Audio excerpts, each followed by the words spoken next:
Hello and welcome to my video review of the Magic Trackpad number 2. I used to have Trackpad number 1 and I decided to upgrade to part 2 to see if it's any better than 1.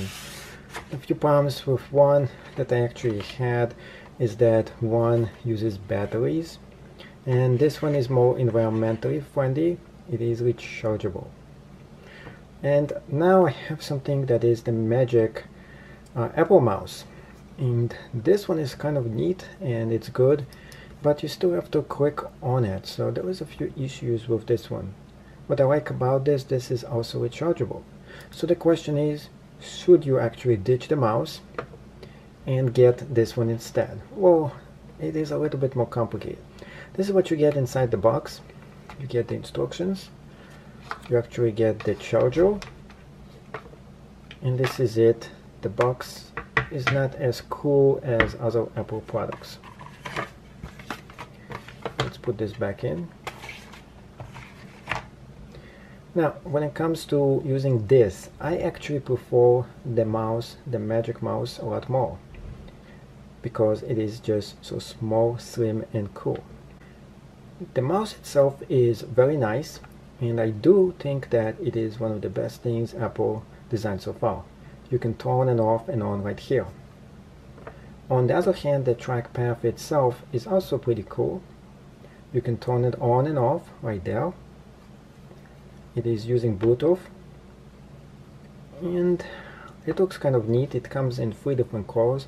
I believe there is also a silver one. There is a dark one, which I actually like the best. The white one is the least best looking one, and this is the one that I accidentally got. And here is a few problems that I noticed right off the box with this one. First of all, it is much more heavy. It is also much more bigger as well. Now this could be a good thing that it is bigger. It is not a good thing that it is much heavier.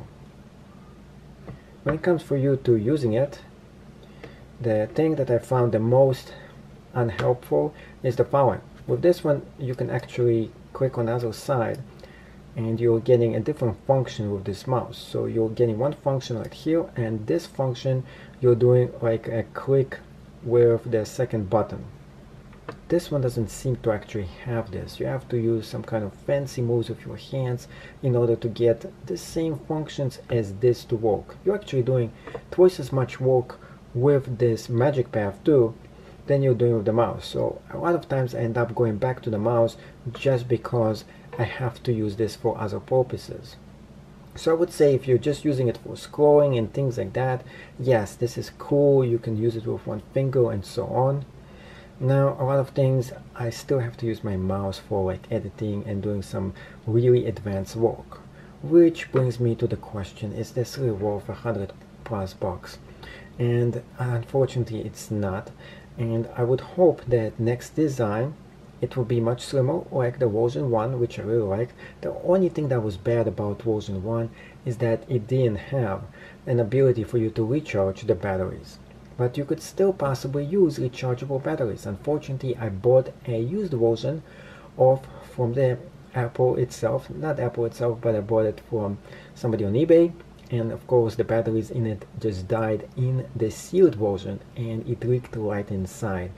So I had to return it. And I got this one only to figure out that I made the colossal mistake of getting it in all white version, which is my least favorite color of all times.